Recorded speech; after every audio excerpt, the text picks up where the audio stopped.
Dia traktor ada 5 biji ni. Yang duk tarik 6 biji dah. Traktor duk ada 6 biji dah. Duk tarik.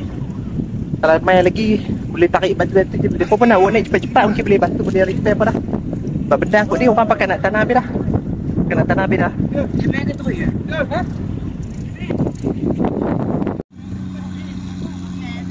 Okey, ada lagi sebiji traktor yang nak mai. Banyak biji. Dah jadi banyak biji boleh tarik-tarik naik dah ni. Harap naik dah. Oh, dah. Oh, dah terangkat saja.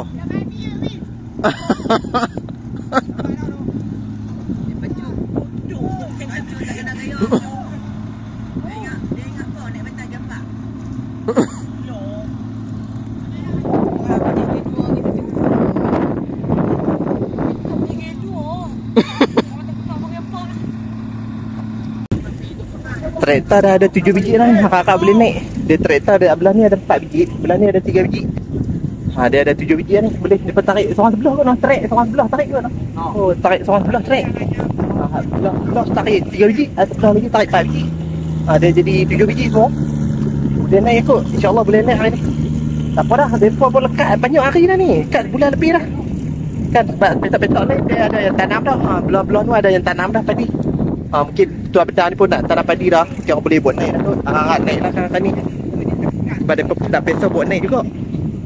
Kira mencabar juga ni. Mesti padi 8060. Dia lekat. Banyak hari dah.